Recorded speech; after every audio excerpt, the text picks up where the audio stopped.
Okay, then, I'll get started. So I know of at least like 4 people that are either ill or having car trouble, so we have a small class today. Might be some people coming in, that's okay. Whenever there's like a moment, I have that fear of like, oh God, was there some sort of accident? That happened at a different campus once, where like half my class was gone, and then I found out that like they were just stuck. Yeah, I was like, oh, okay. So no judgment there, that's pretty unavoidable. But I'll get started today. We're going to talk about ethnicity and race, which I know are pretty much hot button issues in our culture. Probably not going to say anything to either side of like the political party. But we are going to talk a little bit about race and how it pertains to our own culture as well as others. Of course, that's what we do. Parents, our culture, and others.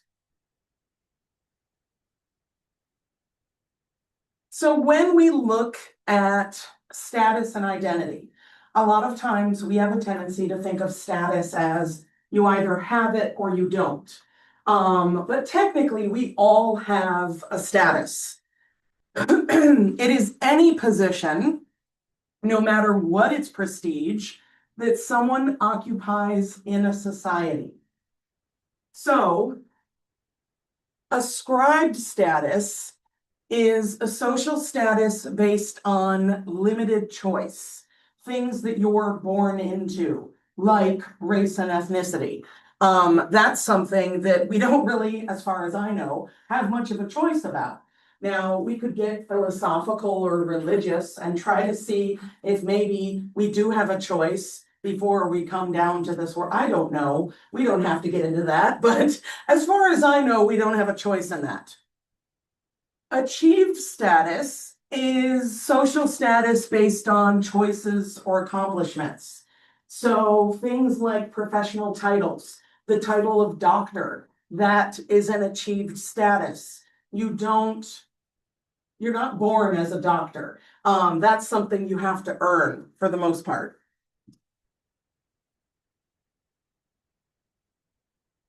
An ascribed status, for the most part, is harder to change. We'll get into some examples, or at least one example, of someone who tried to change their race. For the most part, that's not something that's really achievable. It's something you're born into. And it might have something to do with what you look like, because genetically you're going to look like your family. But it also has to do with culture.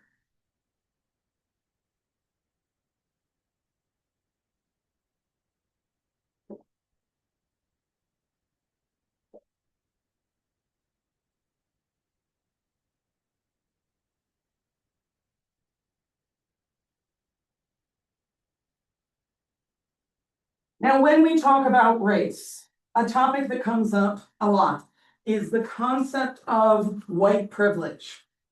And I wanted to take a moment because I can speak on it as a white person. And I don't mean that in the sense that I can speak for all white people. Obviously, we don't all agree, but I can at least speak on my personal experiences as a white American. So a lot of times when I'm speaking with other white Americans and I mention the concept of white privilege, some of them will get offended because it's a misunderstanding of what I'm saying. When we say privilege outside of this concept, we're usually talking about someone who has a cushy life. If someone is privileged, we think of like the wealthy, somebody born with a silver spoon, that kind of metaphor, where it's the idea of, oh, they've never had a hardship in their life. So when I say to, say, a parent of mine that we as white folks have a privilege, I was met with outrage. Not like, well, maybe not outrage, but they were offended because they thought I was saying, because you're white, your life has been super easy and you've never had any hardships. And I understand they've had hardships. They for sure had hardships. But the reality is those hardships were not because of the color of their skin. So that's where it's a privilege. It has roots in European colonialism and imperialism, as well as the Atlantic slave trade. White privilege has developed in circumstances that have broadly sought to protect white racial privileges, various national citizenships, and other rights or specific benefits. I put, because I want to cite my sources, that I ripped half of that definition from Wikipedia. I already knew what white privilege was from my own research and education, but I wanted to kind of have a nice way of wording it. And when I was looking into it, Wikipedia had a really nice definition. I liked the way it was worded, but I want to give credit where credit is due. So again, saying that you have either a white privilege or maybe male privilege is not saying you've never had hardship. It's just saying those hardships weren't because of either your race or your gender. Whereas, unfortunately, if we're looking at different races in America, we have a lot of systems in place that harm them. Things like gerrymandering, redlining, mortgage discrimination, where they are discriminated against.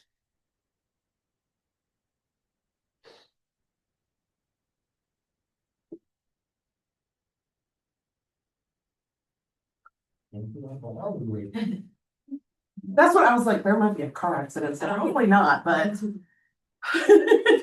to be fair, I thought I was gonna be late too. I was looking at it, I was like, oh crap. So maybe it's just that day. So if you do not know this lady, I'm gonna introduce you to her. This is Rachel Dolezal. She made international news in the last decade or so because she was identifying, and I believe still does, as a Black African American woman. Why that's problematic? She's as white as I am. Biologically, her parents are two white people, and pictures of her in her younger years, she has straight blonde hair, much paler skin. So why? What is she doing? Basically, according to her, she considers herself transracial. That, at least in our society, is not a thing. She thinks, even though she was born biologically white, that she identifies more as an African American woman. Now, she's gone so far, the reason why this made big news is she was awarded full ride scholarships when she went to college that were for African American women. She was the president of the Spokane, Washington NAACP, and she taught in African American studies. Now, could I, as a white lady, go get my PhD or my master's in African American studies and teach? Yeah, I could. That's allowed. There's no rule that says I'm not allowed to do that.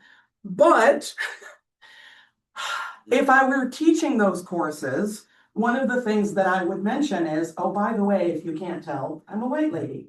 And I say that because, no, I'm not trying to make it about race, but I'm trying to say, I personally do not have the lived experience that a Black American woman would have. Just like I don't have the lived experience of a straight white man, because I haven't lived that life. I might have research about it, I might have anecdotes from my friends, but I personally don't have that history. So you can imagine if you signed up for a class called the Black Woman's Struggle and you walked in and saw me, you might rightfully have a moment of, now what does this lady know about the Black woman's struggle? She was and is still darkening her skin, changing her hair. I think she actually changed her name. And is still saying she's transracial. Now, what's interesting is the transracial argument came about after she was found out. She was telling people, there's a photo of her in her younger years next to a Black man. I don't know the relation to him of how she knew him, but she was telling everyone that was her real dad. And what kind of breaks my heart is her real biological dad is on the news like, no. And her poor mom is like, no, I don't know this man. Like, I didn't cheat on my husband. Like, no. And so we see pictures of young Rachel, and yeah, she's as white as me. She's blonde, like naturally blonde. Where it's problematic, if, and this is no shade to somebody whose full-time job is at Meijer, but I'm just picking Meijer as a random example. So let's say I work full-time as a cashier at Meijer, and I decide as a white lady, I don't want to be white anymore. And I decide I'm a Black woman, and I darken my skin and I change my hair, and I start telling new people I'm a Black woman. When people find out that I'm not, yeah, I'm gonna have some pushback. Some people are rightfully gonna be like, you liar. But in the grand scheme of thing, I haven't really ruined too many people's lives except for my own. Versus she was supposed to be speaking on behalf of Black people, speaking as a representative. And she's representing a group of people that she is not a member. Where it's super problematic is while her skin is darkened, while she's changing her mannerisms, her speech, her hair, could she face discrimination by people who think she's Black? Yeah, she could. But the difference is, if Rachel wakes up tomorrow and says, wow, it's really hard to be a Black woman in America, she could just stop doing that. Versus a real Black woman doesn't really have that option. She can't say, wow, this is hard. I don't want to do this anymore. What I think I'll get into in a few slides is racial categories in our society are ascribed status, meaning you're born into them. And it's not something that you can change. Now, it can get really complicated if we look at the globe, because somebody who would be considered Black in the United States might be considered white in Brazil. And it's going to come down to features like facial features, the actual shade of the color of your skin. And it can get a little confusing because you have one identity in one country, travel a couple countries over, and what different identity. That's where it can get confusing. But Rachel isn't going from one country to the next. She's just changing her appearance. And yeah, once her parents came out and said, no, that random Black man is not her father, then she suddenly was like, oh, well, yeah, I was born white, but I'm transracial. Yeah, I think she's still out there pretending to be a Black woman. It's an interesting example. Now, not quite the same, but I can see the comparison, is the concept of being white passing. Within many communities of color, but especially Black American culture, because of the history of slavery and segregation, we know that at least historically, it's a lot easier to be a white person in America than a Black person. So what happens if maybe you have a relationship with a white person and your child is very light-skinned? You might encourage them, at least back in the day, to say, hey, when you go out in the world, you're pretty light-skinned. So if people think you're white, just go with it, because you're going to have a better life that way. It has a long, long history to it. That is a very simplified explanation.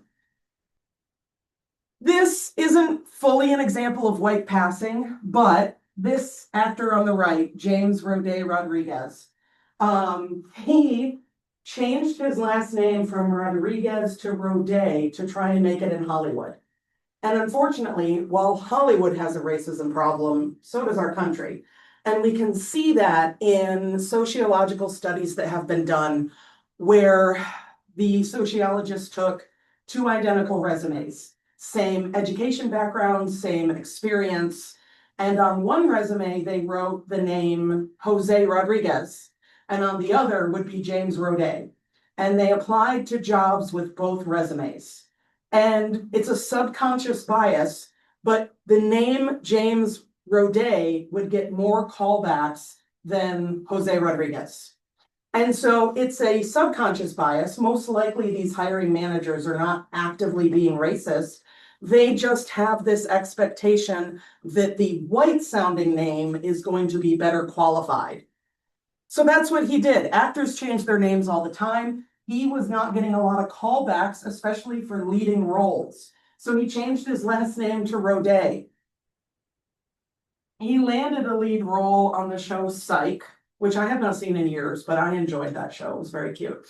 It was very fun.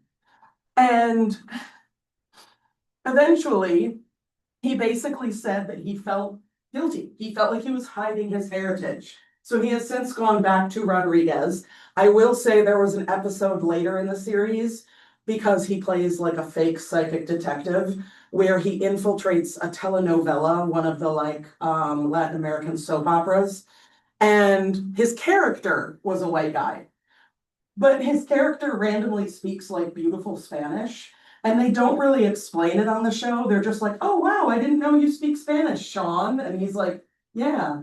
And then if you know in real life, you're like, yeah, because he's Latino. Like, yeah, he speaks Spanish. He's Hispanic.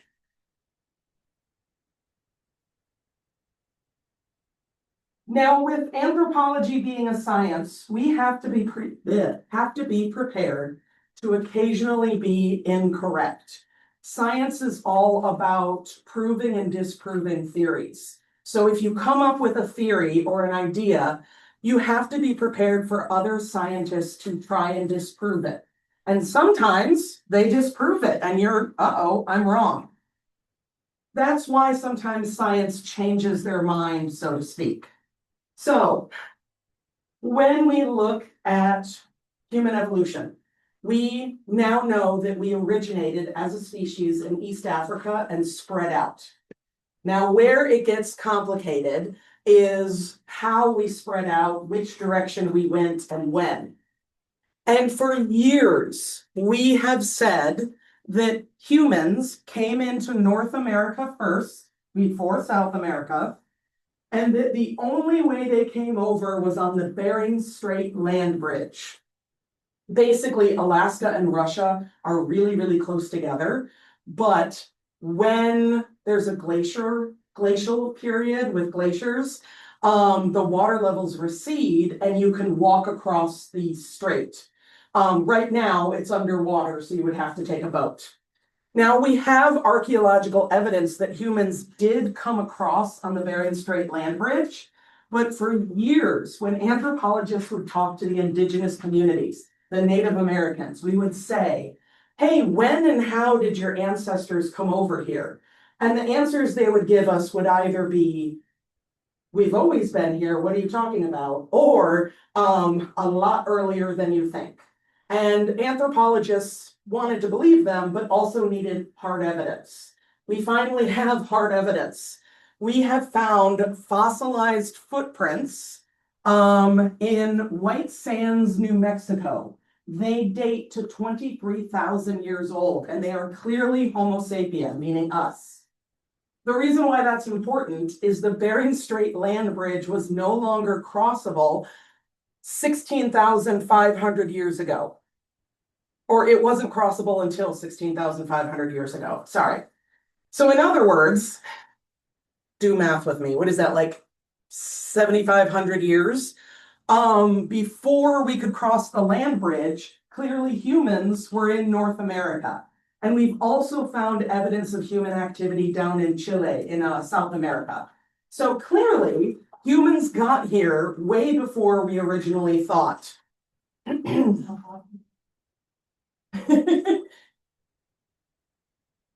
This is a close-up of the footprints. I love them because even though they're very old, you can tell it's the same basic foot structure. We haven't changed that much in 23,000 years. This is an example of the Bering Strait, where you can see the two continents are almost touching. For example, up top is where the Bering Strait is. White Sands, New Mexico is down at the bottom arrow. So that's a pretty big difference. Clearly, humans came over before we originally thought, and possibly a different route. Hold on, before I get to that. So what we're pretty much thinking is sea travel, which is what a lot of indigenous communities have told us, is that they traveled by sea. And for years we thought, that's a really big sea. I don't know if we would have been able to do it. And now we're finding proof. We're looking for more proof. Realistically, what we think happened is people still kind of came up and over, but rather than waiting for the Bering Strait land bridge, we went by like coast to coast and just kind of followed the coast down. So we're still doing research. I would love to just take the indigenous approach and say they've always been here, case closed. But anthropologists want to have like a hard date. We want to have physical proof. So we're going to keep looking for it.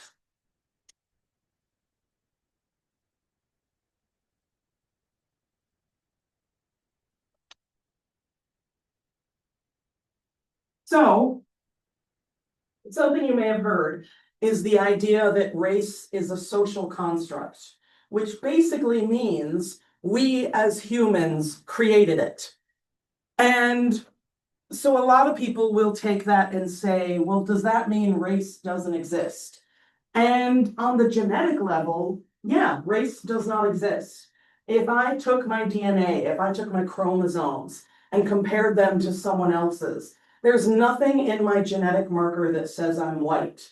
Just like there's not something in someone else's that would say, oh, they're Asian or something else. It comes down to heredity, and the cultures you're born into. But saying race doesn't exist doesn't mean racism magically disappears, unfortunately. It is still alive and well. What's frustrating, though, is the fact that we made it all up. It's frustrating that there's no biological point to racism. It's all culture, which means if we all just sat down and agreed to make it stop, we could. But getting us all to sit down and agree to anything is its own fun task. Racism is discrimination against an ethnic group assumed to have a biological basis. So it's the assumption that this race is somehow different than me biologically. And racism, a lot of times we think of it just on the individual level, where I'll talk to other white people who will say things like, well, I'm not racist. And I think, well, good, that's a really good start. I'm glad you're not racist. But I would argue a personal goal of mine, you don't have to adopt it, but it's a goal of mine, is rather than just not being racist, I try to be anti-racist, which means I call out other racism when I see it. Now, does that make me the absolute favorite employee of some people? No. When I worked in corporate America, I was the annoying squeaky wheel that was like, actually, we shouldn't do that. Like, I know some of corporate hated me. They're like, oh God, what now, Stephanie? I'm like, I'm sorry. Um, and I'm not saying I'm like a superhero that's amazing at it. I probably still miss things and I'm probably not as successful as I would like, but I try to call it out or recognize when I'm having a moment of, ooh, this is white privilege, trying to recognize it in the moment.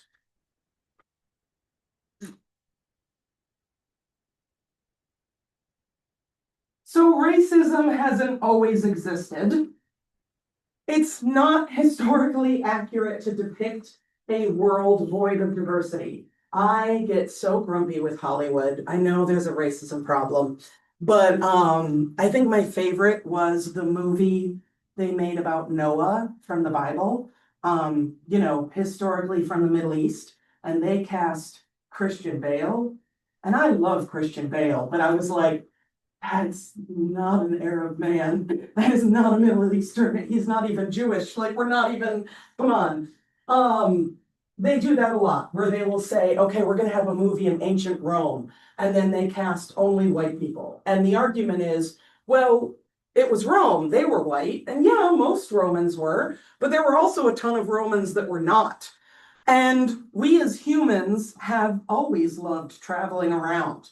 We trade with each other. We sometimes go on a trip to, say, get spices, and we travel to India. But then when we get to India, we fall in love with either the culture or a person, and then we stay there. And now there's some random white person in India back in like 1300.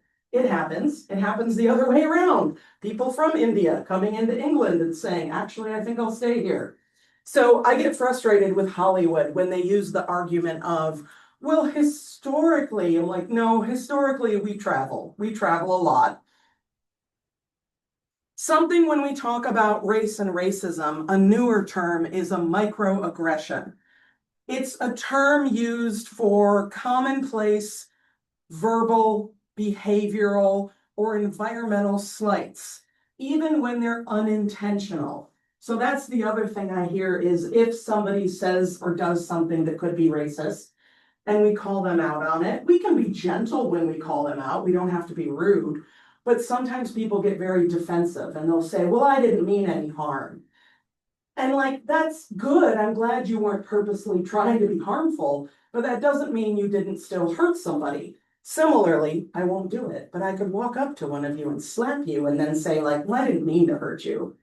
Yeah, I still hit you. It's still going to hurt. This is kind of a silly analogy, but I enjoyed it. When you think of a microaggression, it's something small, but after a while they add up. So this analogy, I wish I could remember where I read it, said, think of it like somebody poking you in the arm. The first time they poke you, you're gonna go, ow, quit it, and kind of laugh it off. Well, let's say they just keep poking you. Eventually, you're gonna get a bruise. And let's say they stop poking you, they're done, but you have a bruise and you cover it up with your sleeve. And then you run into me and I say, oh my God, how are you on your arm? I don't know you have a bruise. Now, I shouldn't be hitting people anyways, but I don't know you have a bruise. You're probably going to react like, ow, what the hell, Stephanie? Rightfully so, because I hurt you way more than I intended. Now, again, I shouldn't be hitting people anyways, and I don't, but you can think of it that way. I didn't see the bruise. I didn't know that somebody else had done way more damage. So it's little things that add up. I'm trying to think of a real world example. With my research with truck drivers, did you have one to add or are you stretching? Okay, no, that's fine. I just didn't want to ignore you. With truck drivers, with women truckers, a microaggression that so many of them complained about was there are some couples that drive together. So it's a man and a woman, but it'll be a woman driving by herself and she'll get out and say like, hey, is this gas pump free? And some guy will say, why don't you let your husband do it? It's that assumption that, oh, even if you're driving, you can't handle it, hon. It adds up to the point where then somebody's going to say, well, can your husband help you? And that trucker's going to snap and be like, I don't have one. Because now we're angry. So if race doesn't genetically exist, how do we explain skin color? It's natural selection, and you may have heard it referred to as survival of the fittest. Technically not this kind of fit like Arnold Schwarzenegger. Every time I see him, I'm reminded that I lived in California while he was governor. I didn't vote for him because I didn't live there while he was in election, but I forgot he was the governor. And I moved there and I was sitting in the DMV and I saw a framed portrait of him and I thought, dang, they're like really big fans of Arnold. And then I had the realization of like, Stephanie, he's your governor. Like, and he honestly was like a somewhat decent governor. Like he did a somewhat good job, like for the economy and things like that. But it was weird because I grew up with him of like action, Terminator, things like that. And then I was like, oh, he's my governor now. Random. So natural selection is the process by which forms most fit to survive and reproduce in a given environment do so. What happens is organisms less fit to survive don't survive long enough to pass their genes on to the next generation. So something that we're seeing when it comes to evolution and natural selection is over the years, many, many years ago, Homo sapiens used to have slightly larger jaws. Our jaws over the year have gotten smaller. That's because of things like the invention of cooking with fire, the agricultural revolution, where we have access to softer foods. We don't need super strong jaw muscles, so our jaw has gotten smaller. Over time, what that's leading to is sometimes people, lucky, are born without their wisdom teeth. I had to have mine removed at 18. Every time I meet someone that says, I just don't have wisdom teeth, I'm like, I'm jealous. I don't have them either, but that's because they were taken. But they had to be removed because my jaw was too small, because we're evolving a smaller jaw. And in like 10,000 years, most likely, we're not going to have wisdom teeth anymore because we don't need them anymore. Now, this isn't to be confused with sexual selection, which I'll give you an example of that as well. This example of natural selection you probably heard about in like biology classes, so I'm sorry if it's repetitive. It's the peppered moths of England. So these moths are white with black specks. The reason why they survive like that is their great camouflage. Up top, there's a moth in this picture. Right in the center here, there's the wings around there and the head. But it blends in really well. So even though most of the moths are born speckled, they have the genes to occasionally have jet black moths, but those usually don't survive long enough to pass their genes on because they're easily picked off by predators. So back in the Industrial Revolution, the 1800s, England suddenly was burning a lot of coal, and it made their buildings black, it made the trees black, all that soot. And for a while, Englanders actually thought the peppered moth went extinct because they stopped seeing them. And what happened is, it wasn't like a conscious decision. The moths didn't get together and say, hey, we should breed with the black moths because they're going to blend in better on the black trees. But instead, what happened is a generation would be born with some speckled and some black. The speckled now are getting picked off faster and not surviving to pass their genes. We see it faster in moths because their lifespan is a lot shorter than ours. So we can see a few generations over a short amount of time. Now, what's fascinating is once they cleaned up from the Industrial Revolution and cleaned up all the soot, the trees became white again, and the moths kind of course corrected back to being speckled or peppered. So it's an interesting little glimpse of how a species can survive and adapt to the changing environment. Now, sexual selection, to just kind of briefly say, is when one sex of a species chooses who they mate with. And a lot of times you think like white-tailed deer, they have the rutting season where the males push and fight. I almost said argue. They argue. No, they push against each other, and whoever has the strongest antlers will survive, breed with the females, and pass those genetics on. So that is sexual selection, which is technically part of natural selection. It's kind of its own little subset. So explaining skin color, we have melanin. We all have melanin. Some of us just have darker melanin than others. Kotak refers to it as natural sunscreen, but I am here to spread the word. No matter how dark your skin, if you're going to be in the sun for a long time, please still wear sunscreen. You can still, unfortunately, get cancer, so I want you to be cautious. It does act as kind of a natural sunscreen, but prolonged exposure can still be harmful. That's my like big sister PSA of like, please wear sunscreen. I say that because my dear sweet mother grew up in Southern California in the 60s, and no one was wearing sunscreen. In fact, they were like oiling themselves up. And because of that, she unfortunately now will have spots of melanoma, and she's had to have them removed. And so now they're not noticeable, but she notices them. She has little marks on her arms and her face where she has no melanin. It is just bright white because they had to literally like dig out the melanin. And I'm like, oh. So because of that, she has ingrained it into my head of like, wear your sunscreen, Stephanie. I'm like, got it. I'm that obnoxious friend at the beach with the sunscreen to my friends of like, you want some? Yeah, you do. I'm like, come here. So the reason why some of us have darker melanin and some of us have lighter is because of sun exposure. And we're looking historically over like tens of thousands of years. The tropic zone is the red bar on the map, 23 degrees north and 23 degrees south of the equator. Before the 1600s, most, but of course not all because people travel, most people with dark skin lived in the tropic zone.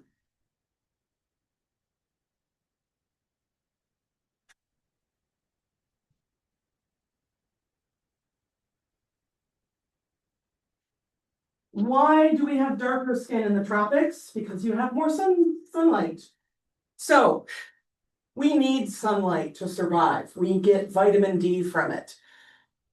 If you live in the tropics, you get a lot of sunlight.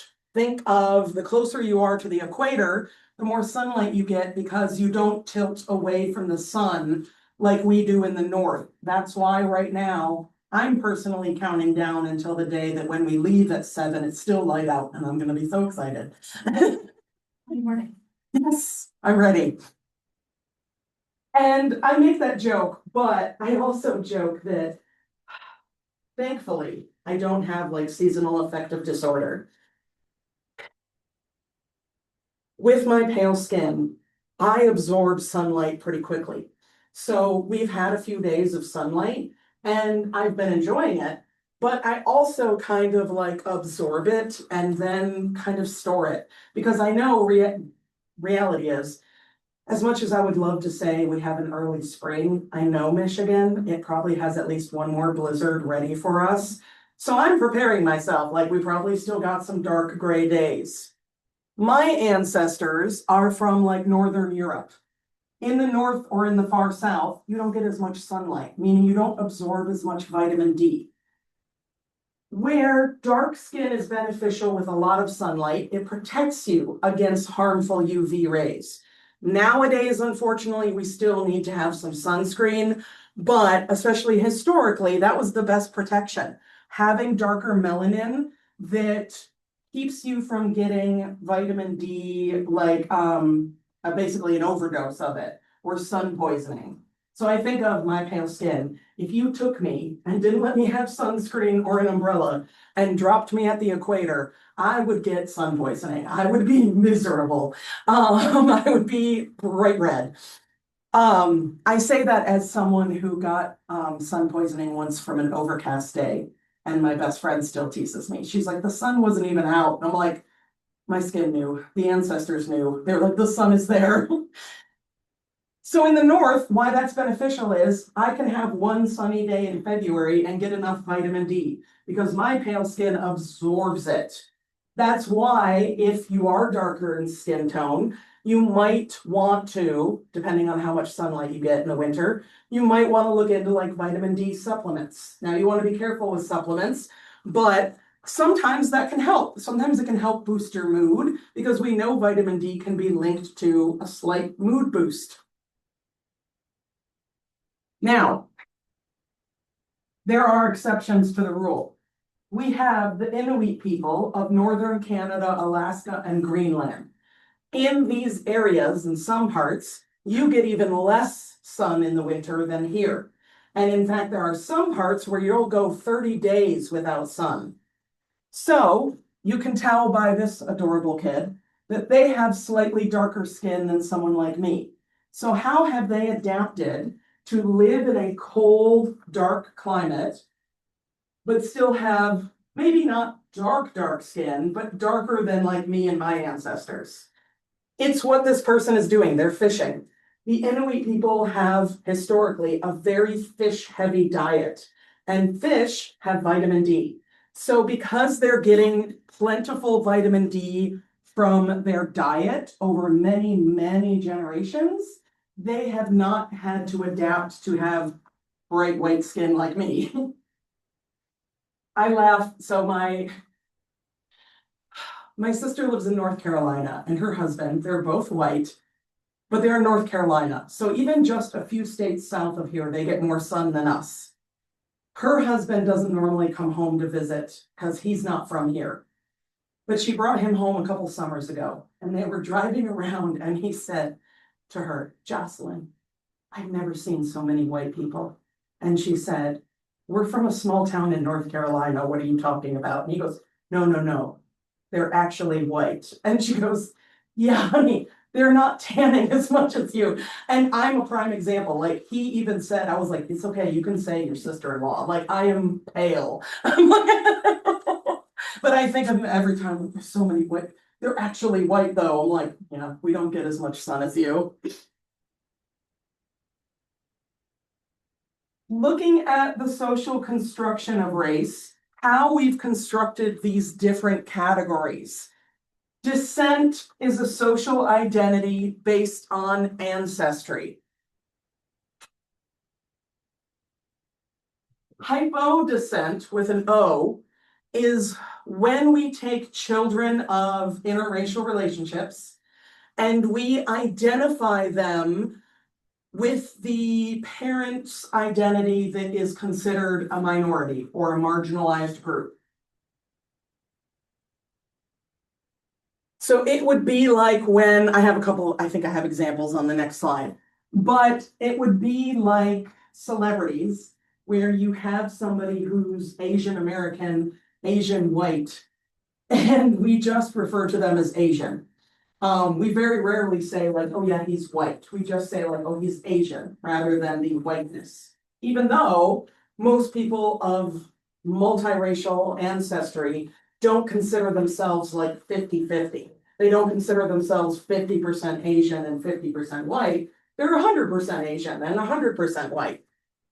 Historically, we see that in the 1/8 rule or the one drop rule that started in the American South in 1865. What happened in 1865 is we outlawed slavery. Suddenly, there were a whole bunch of white Southerners really scared because now suddenly the people they've been keeping down were considered just as much a citizen as them. So they started to enact things like Jim Crow laws and segregation, and they wanted to discourage interracial relationships. So they said, if you have one drop of African ancestry, or 1 out of 8, I believe, great-grandparents whose African descent, you are considered Black in America. And in 1865, that meant a whole lot less rights. So it was a way to discourage interracial relationships. Not quite the opposite of hypodescent. It would be like hyperdescent. But there is this fascinating little thing that happens in America where a whole bunch of white folks claim Native American ancestry that most likely don't have it. I don't typically bring up my own because it's not confirmed. And I don't want to be one of those white people that says, my great grandma was a Cherokee princess. We can't all have the same great grandma. It's just not possible. But I hear that all the time.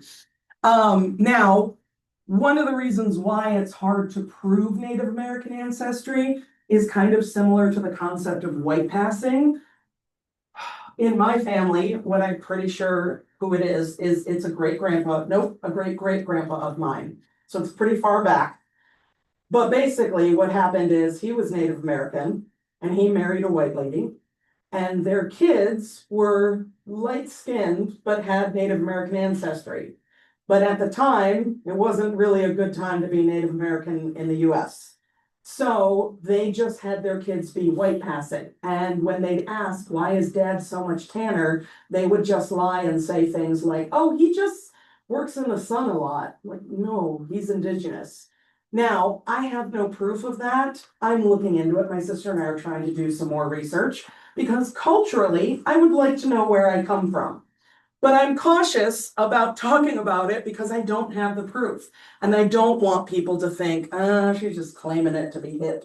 Now, I would like to celebrate my family history. I just don't fully know who came from where.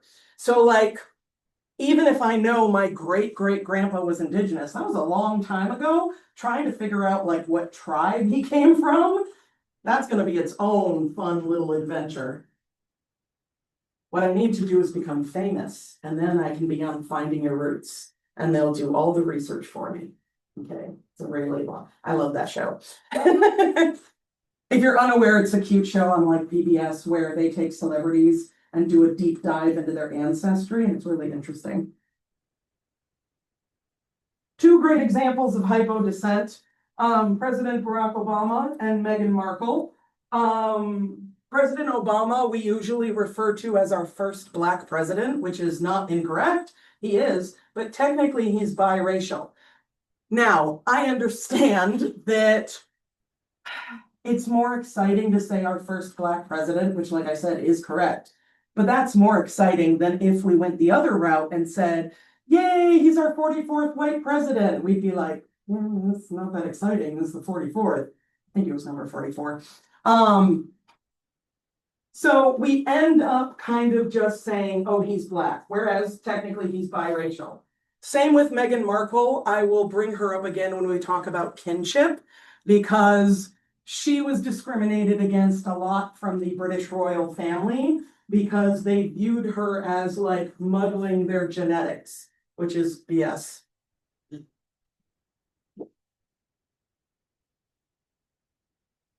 We basically, since the beginning of our country, have been trying to track our citizens, our demographics, and see who makes up our country.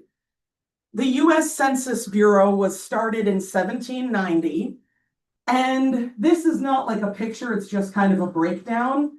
In 1790, we sent assistant marshals around from each house, or to each house, to basically write down who all lived in each house. But what they were looking for is, number one, the number of free white males aged under 16 or 16 and older. That is because, while yes, this was purported as saying we want to see who makes up our country, they were also looking for who would join the militia, who they could call up to active duty, and that would be white males over 16. So that's why the 16-year-old differentiation. They wanted to know who can fight in your house, just in case we need them. They did write down the rest of the people, but they didn't get super specific. They would write down the number of free white females, didn't care about age, number of other free persons, and number of slaves. So when it came to other free people or slaves, they did not care about ethnicity, age, sex, didn't, basically treated like livestock of just, we want to know a stock number of what you have. The choice of some other race tripled from 1980 to 2010. And in 2010, we had the first time we offered the option to pick more than one race. Pre-2010, which was 16 years ago, we literally would make you pick a race. So if you were multiracial and then you had to fill out the census, you would have to pick, okay, which of the races do I most identify with? And the next US Census was 6 years ago. So good job, Stephanie, and updating your slide. You don't have to memorize this, but this is an example of what the census looks like now. The right-hand column is race. Each one of these has some subsects you can choose from, or you can write yours in. So it includes white, Hispanic, Latino, or Spanish, Black or African American, Asian, American Indian or Alaska Native, Middle Eastern or North African, Native Hawaiian or other Pacific Islander, and lastly, something that wasn't listed. Whenever I see the census, rest in peace, I think of, I don't know what I would call her. It's my sister's mother-in-law. It's like kind of by way my mother-in-law, but kind of sort of. Wanda, rest in peace. I loved her. She was from the Appalachian Mountains. And many years ago, she filled out the census, and they did not have the option for some other race. And so she left race blank. She is as white as me. Relevant to the story. So the Census Bureau called her to say, ma'am, you left race blank. We need to fill that in. And she said, well, my race wasn't listed. And they said, well, we can figure out the next best option. What is your race? And we'll go from there. And she proudly said, hillbilly. And the poor census worker had to be like, ma'am, that is not a race. And she said, well, that's what I am. And I think he pretty much said, I'm going to put down white. But yeah, she was very proud of her Appalachian heritage. And she referred to herself as a hillbilly. And that is what she considered her race. Now, is there a complicated history of the people in Appalachia? Yes. But yeah, so rest in peace. She passed a few years ago. She would have loved filling this out and marking some other race and writing in hillbilly. And they probably still would have called her and been like, Wanda, what? Now, a not fun topic, but when we talk about race, I want to bring it up, is eugenics. So if you've never heard of it before, it's a set of beliefs and practices that aim to improve the genetic quality of a human population. And that's the first half of the definition, and it sounds lovely. Why wouldn't we want to have healthy babies and a healthy species? The second half is where it gets not fun. Historically, this has been done by excluding people in groups judged to be inferior or promoting those judged to be superior. We saw it first in American laws in 1896, where marriage laws, in order to get married, you not only had to get a marriage certificate, you had to get a eugenics certificate. And that was pretty much in place for a long time. I remember seeing, I think it was like a relative's eugenics certificate in a scrapbook, and I asked my mom what it was, and my sweet, slightly sheltered mother explained it, which wasn't incorrect. It was just kind of like a white lie. She said that those certificates were, before you got married, they wanted to make sure you weren't accidentally very closely related to each other. Which, yeah, it is kind of looking in that. And genetically, we do want to avoid having kids with somebody we're closely related to. But what they were also doing is basically an ancestry dig to see if your future spouse was secretly not white. And you were saying, oh no, he's a white guy. And then they go back a couple generations and say, 1/8 rule, he has like one grandparent that was black. And then they would reject your marriage. So we saw it in marriage laws. We also, way more damning, saw it in forced sterilization. Basically, the US government even said it was okay for about like 20 years. They would say feeble-minded people. And the definition of feeble-minded was real vague, where, yes, some instances would be somebody like, okay, I'll think of like Down syndrome for an example. Are there some instances of people with Down syndrome where it's so severe that they can't take care of themselves and therefore would have a lot of difficulties in taking care of a baby? Yeah, that does happen sometimes. But there's also tons of people with Down syndrome who are living very full lives, having children, taking care of them, being wonderful parents. Where these doctors and legal people were saying is, well, we shouldn't leave it up to them to decide if they can have kids. We should just sterilize them and take the burden away from them. And they would do it either through coercion or just outright lying. It was so common in some areas that we came up with the term Mississippi appendectomy. An appendectomy is when you get your appendix taken out. It was basically teaching colleges where like women of color would go in for either an appendectomy or something where you had to go under anesthesia, but they would also like tie your tubes or remove your uterus. And once you take out a uterus, you can't put it back in. So they were basically making the decision for them, basically assuming, well, she's a poor Black woman in the South in the 60s. Having a child would be a financial burden. I'm going to, quote, help her by making that decision for her.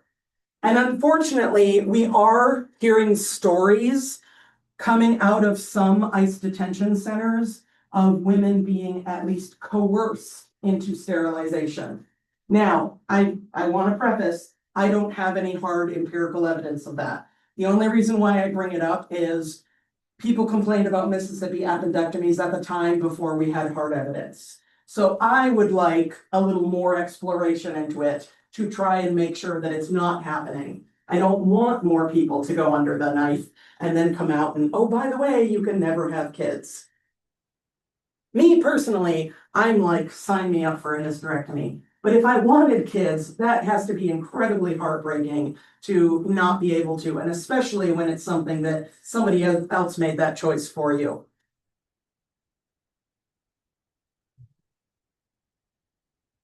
What it can look like, I got some historic examples and a modern. There's a eugenics certificate. The better babies sounds good. Like, yeah, healthy, better babies. That sounds great. But the subtitle is Infant Welfare and Race Progress. There's the eugenics. Um, Heredity is a big problem. This article is from 1926. Home for feeble-minded is filled with those whose parents were not as carefully selected as those who breed cattle. Basically, if you've ever heard the racehorse theory, if you want to breed a good racehorse, you look for other racehorses, really fast horses, and then you breed them together and hope their baby is really fast and strong. That's great for breeding horses. That is not how humans make babies. We should not be breeding ourselves like racehorses, because we're not racehorses. We're not breeds of dogs. We're not pugs. We're we're humans who fall in love, or you can have babies without having love, but I'm trying to be polite. So looking at fluidity, where I said racial categories are not fluid in our culture, it can get confusing. Somebody who considers themselves Black here might travel to Brazil and be considered white. At one point, Brazil had over 500 racial terms, meaning 500 different categories of race. Some of the reasons for that. So Brazil also has a history with the Atlantic slave trade, bringing over a lot of West Africans. They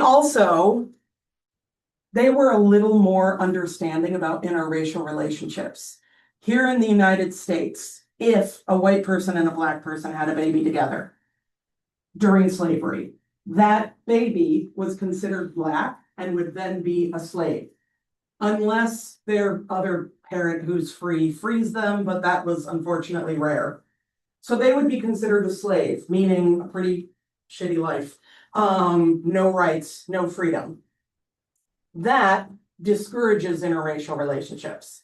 Versus in Brazil, if you had a Black person and a white person have a baby in the 1800s, that baby would be considered white and free. So you can see how there could be the exact same offspring, but they're going to fare way better in Brazil than in the US. Another reason for this is the colonizers that came over back in like the 1400s. So most of the colonizers that came to the US were families. We definitely did have some single men, but usually it was families coming over, or at least married couples. And they would then start their family here of other white people. Versus in Brazil, a lot of the colonizers coming over were single men. They would then want to start a family. And who is there to start a family with? Either enslaved African women or indigenous Brazilian women. So you can see where they have a slightly different relationship around interracial relationships. Whereas in the US, it was very taboo. It was illegal. You were punished. In Brazil, it may not have been encouraged, but it was a little more like, yeah, that happens kind of a situation.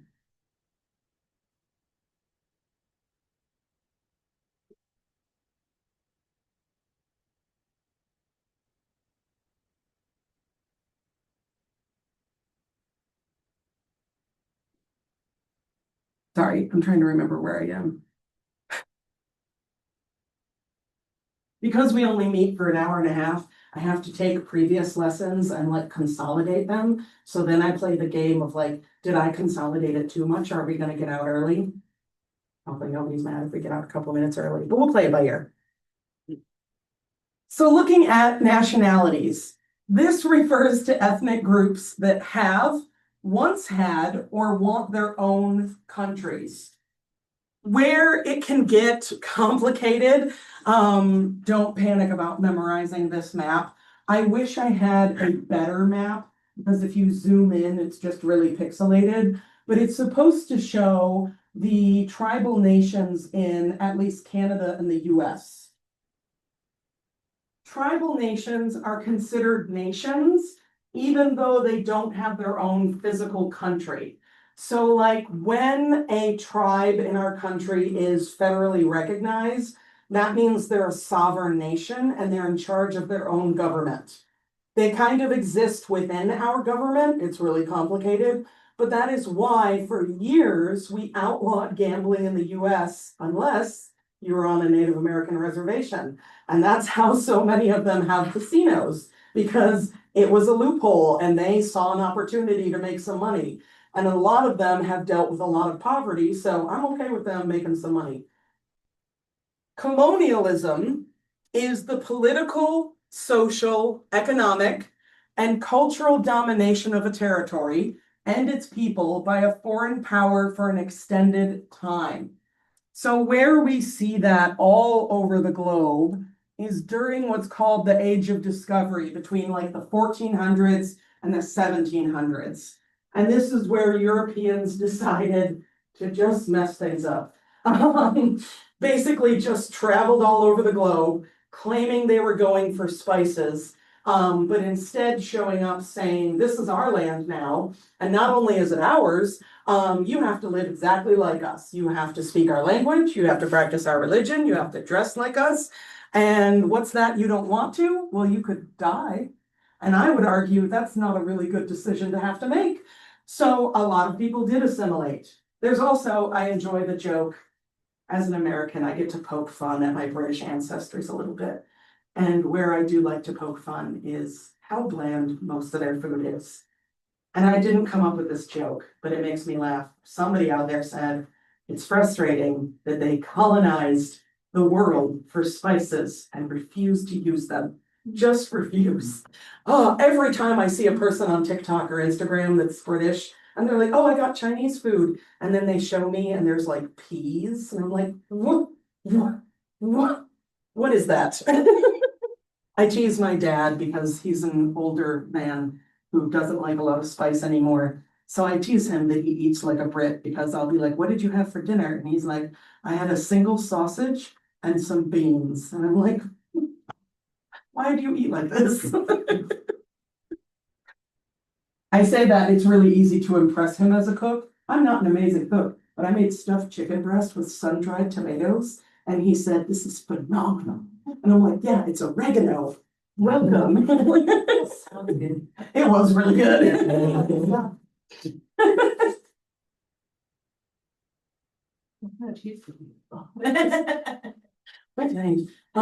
Cream cheese and Parmesan. That's good. That's good. So looking at when we have different ethnic groups coming together and sharing land and sharing space, unfortunately, sometimes we get discrimination, assimilation. Assimilation is the absorption of minorities within a dominant culture. Reminder, dominant doesn't mean best or better, it just means who's in charge. Now, some assimilation happens naturally. If I decided to move to Scotland, I would assimilate a little bit. When I first got there, I'd probably stick out. They'd hear my accent. I'd mispronounce things. I wouldn't know the food. I wouldn't know the local landmarks. But if I stayed there long enough, I'd probably pick up the accent a little bit. I'd pick up some lingo, different slang. And I might even start to dress like them, and I assimilate a little bit. That happens. Where it's a problem is when it's forced assimilation. Two examples. One, during World War II, Brazil banned all instruction in any language other than Portuguese, which means any of their indigenous populations that didn't speak Portuguese at home now suddenly had to learn it in order to go to school. Which I understand wanting to like streamline education. You can't teach in every language available, but where it's frustrating is that generation then oftentimes gets punished for speaking another language. So then they only speak Portuguese, and then you have language loss because now you have an entire generation losing their native language. The other really harsh example, I will bring this up again in a few weeks when we talk about Native Americans. But we had the American Indian boarding schools. So they're boarding schools because the children lived there. They were K through 12 schools where they would advertise for Native Americans and say, hey, send your kid here. We'll get them an education. It'll better equip them to live in this changing world, and made it seem really nice. Unfortunately, a lot of the kids there were not surrendered, they were kidnapped. The US government was, well, and the Canadian government was straight up kidnapping Native Americans. They would go into an encampment and just round up children under a certain height and be like, yep, put them all in school. When they got in these schools, even if they were sent voluntarily, oftentimes you couldn't go get them. So the parents would be told, oh yeah, send your kids here. Whenever you want to visit them, come on by, you can pick them up. And then they'd be there for a few months and the parents would come out and say like, hey, we really miss our kid. Can we bring him home? And they'd be told, no, turned away with threat of violence. In these boarding schools, the children were forced into Western culture. Their hair was cut. They were forced into Western clothing, forced to speak English, become Christian, and violently punished if they disobeyed. It was so violent that many of these schools, the Carlisle School is a great example, have cemeteries. I would argue an elementary school should not need a cemetery. If you have one death, that should be a huge red flag. You should not have many.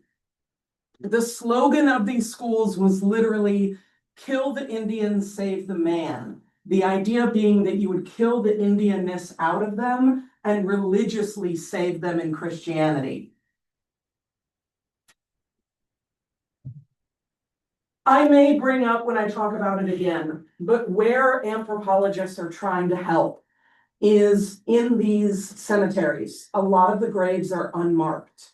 And so these Indigenous children were not given proper burials according to their culture. They were given Christian burials.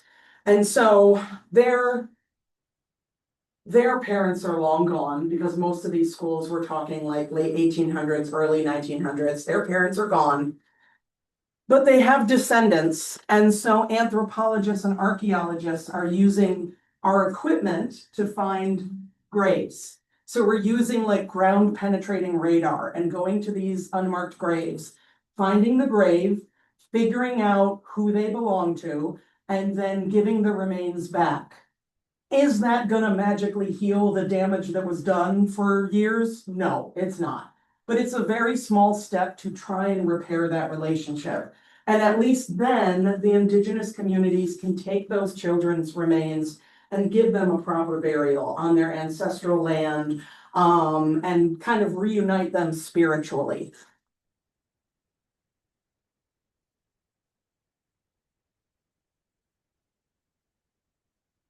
A plural society is one with economically interdependent ethnic groups.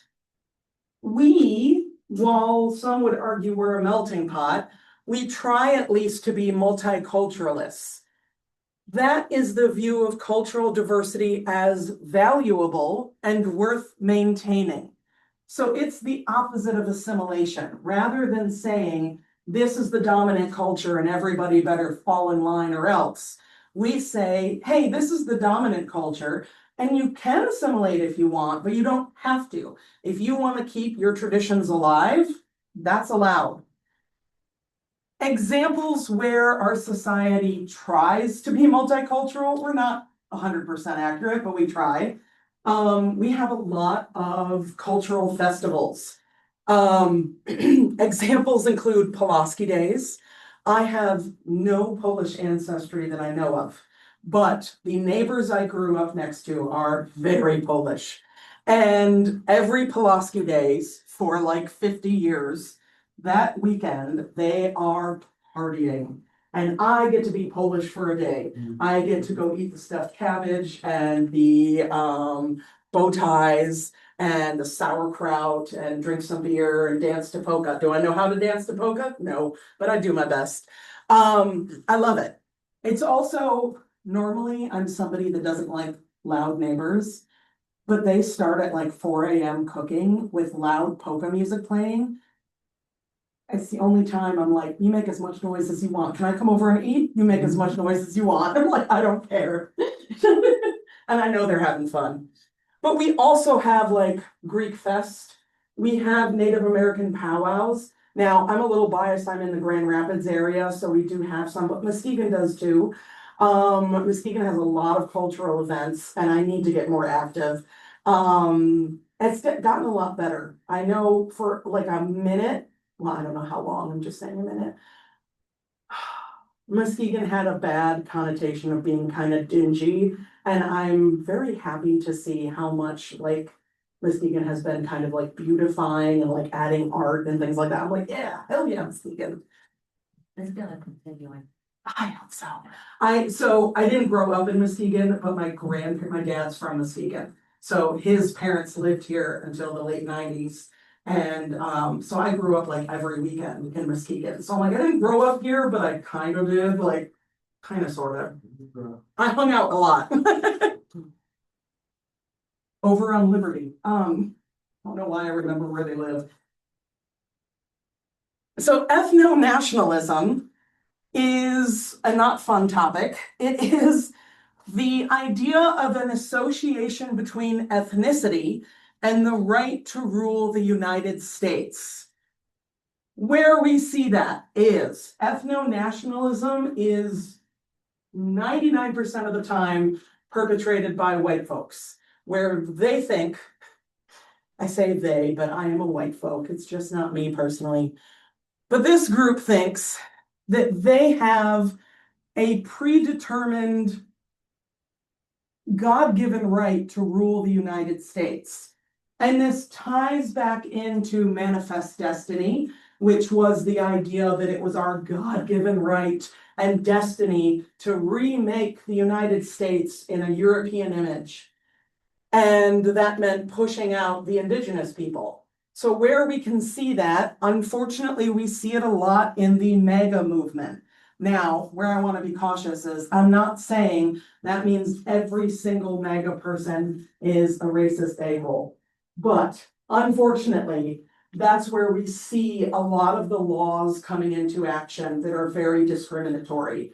Deportations, ICE detention centers.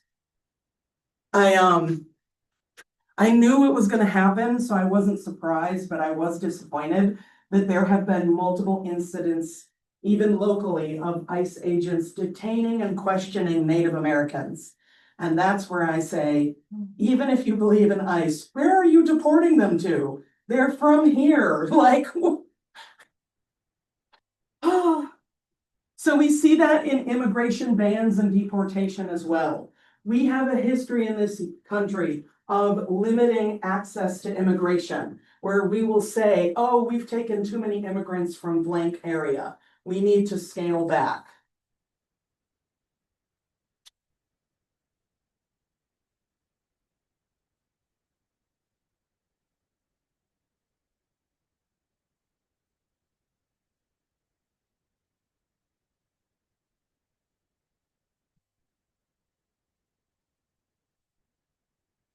These are just two funnies. Venn diagrams with the two circles that intersect. This says, show me the unnervingly large Venn diagram of people who hate immigrants, but also love to take ancestry tests to find out what percentage of immigrant they are. I've met way too many.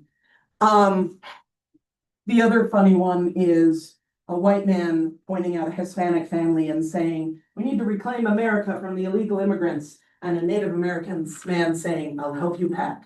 Because technically the first illegal immigrants were people that looked like me. We showed up unannounced and took over. So be cautious. Sometimes we have a tendency to refer to our country as a nation of immigrants. And that sounds really nice, but I don't use that term because it leaves off two very big groups. Native Americans that were here first, and many African Americans whose ancestors were not brought here willingly. That's not immigration if you're dragged here.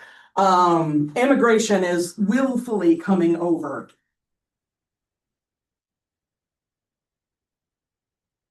Ethnic conflict unfortunately does show up when we have different ethnicities mingling. It's unfortunate, but an ethnic group may resent actual or just perceived privileges of other groups.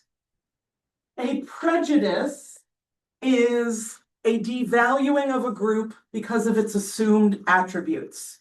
A question I get asked occasionally, and I can't speak on behalf of different groups, but a question I get asked occasionally is, well, if racism is systemic and race doesn't exist, can a blank person of color, usually it's Black people thrown under the bus, can they be racist? And I would argue no, because usually what they're saying is, can they be racist against white people? And I would argue no. Can they have prejudices towards white people? Yeah, absolutely. Any group can have a prejudice against another group. Now, where I would argue a little bit is I'll at least be patient with those prejudices towards white folks, because do I know that I try really hard to be one of the good ones? Yeah, I do. That being said, I'm human, I'm capable of mistakes, but no person of color can systemically oppress me because of the color of my skin. It's just the system isn't in place to keep white people down.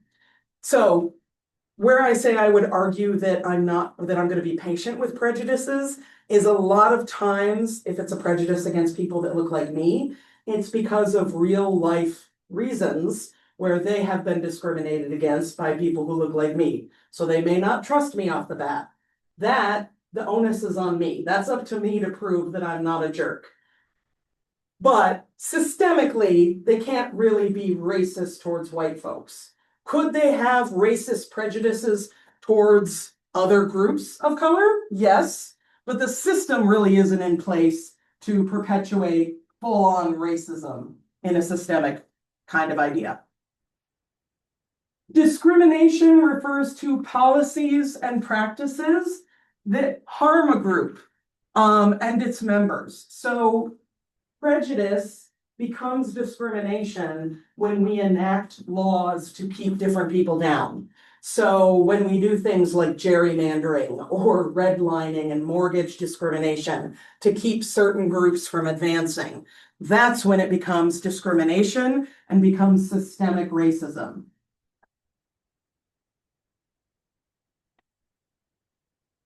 Tying into race and racism, we have the Black Lives Matter movement. Now, I have one slide on it. I am not an expert on Black Lives Matter as a movement, but just off of my own personal experience, I could probably go off on a tangent, but I won't. I will rein it into one slide. So I wanted to briefly explain where the phrase came from and why it gained momentum. So back like 12, 13 years ago, there was a really, really big case of the murder of Trayvon Martin. If you're unaware, because this was a hot minute ago, Trayvon Martin was a 17-year-old Black teenage boy who was walking home unarmed in a hoodie with the hood up. And I believe he had Arizona tea and a bag of candy. George Zimmerman felt threatened. He assumed, because it was a young Black man in a hoodie, that he was carrying a weapon and he felt threatened. He shot and killed Trayvon Martin. Zimmerman went to court. It was a huge case. He was acquitted. He was not put in prison. He was basically let free, and they enacted the stand your ground law, saying that, well, he felt threatened, so that's why he killed him. Because many of us, myself included, felt that was kind of a BS verdict, a lot of people took to the streets and protested. And the term Black Lives Matter was started as a hashtag by Alicia Garza and Patrisse Cullors after that verdict. It started as a hashtag where I hear, oops, somebody got kicked out and is coming back in. Where I hear arguments against it is the all lives matter, where the frustrating thing is the only reason why we as a society, or these women said Black Lives Matter was because it felt very much like the society was saying they don't matter. And so the All Lives Matter is kind of a pushback where it's saying, well, Black lives aren't more important. And the argument is that's not what they're saying. They're saying it's not that they're more important, it's just that they're important. Can we please recognize that? We saw a resurgence in 2020, where we saw the BLM movement and hashtag going global and people kind of using it to talk about discrimination. It's still used as a hashtag. I still hear people complain about it. But it's unfortunately because it still doesn't feel like they matter. So until it feels like they matter, we're going to keep saying it. Oh, good. I just have one slide. Huh. I'm on time. So some other not fun topics, but to kind of explain the difference. A genocide is the deliberate elimination of a group through mass murder. Two prime examples would be the Jewish Holocaust during World War II and the treatment of Native Americans. We attempted to do a complete genocide in those instances. Thankfully, those genocides were unsuccessful. So I'm very grateful for that. But that is what we were doing. We were also committing ethnocide, which is the deliberate suppression or destruction of an ethnic culture by a dominant group. So American Indian boarding schools is a great example because we were trying to enact an actual genocide, but we were becoming aware that we were going to be unsuccessful. So instead, we were still killing them, but we instead turned towards an ethnocide, saying, okay, if we can't just kill them, let's force them to assimilate, force them to be Christian, force them to speak English, and so forth. Occasionally, we see ethnic expulsion, which are policies aimed at removing groups that are culturally different. We're seeing that a lot in our country with ICE deportations, where we are trying to get rid of basically Hispanics. On the right, they would argue that they're rounding up criminals and degenerates. But oh, now I'm completely blanking on his name. But I know you saw the little boy in the little bunny hat that got taken by ICE. Not a criminal. I in no way felt threatened by a toddler.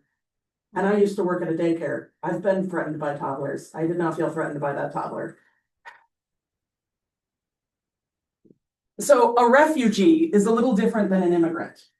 An immigrant, you might be leaving because you don't have as many advantages back home or there's some discrimination, but usually immigrants are different because they leave willingly versus a refugee is just kind of going wherever anyone will take them. So for instance, if I say, I'm bored with the US, I think I want to live in Jamaica, then I would try to immigrate. I would look at what does it take to immigrate to Jamaica? Will they accept me? What do I do? And go that way. But if I'm a refugee, then I'm saying, look, I need to get the hell out of here. I don't care where I go. Somebody take me. Somebody just take me in, please. That is a refugee. You're just kind of saying, I need to get the hell out of here.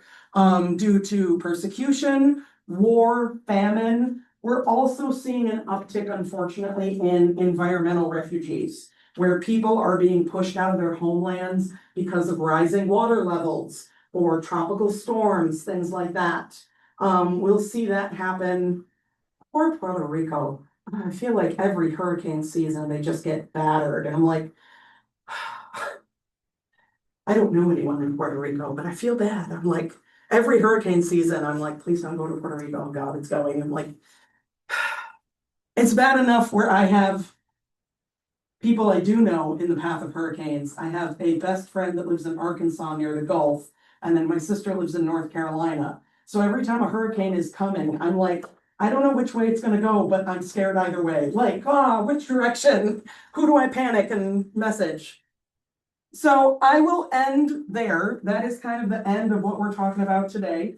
I know it ends on a not cheery topic, but we'll get into some more fun topics. And basically, I'll bring up race again. It's a very anthropological thing to talk about. But you are free to go. Have a wonderful week. And I will see you next week. Thank you. Thanks, friends.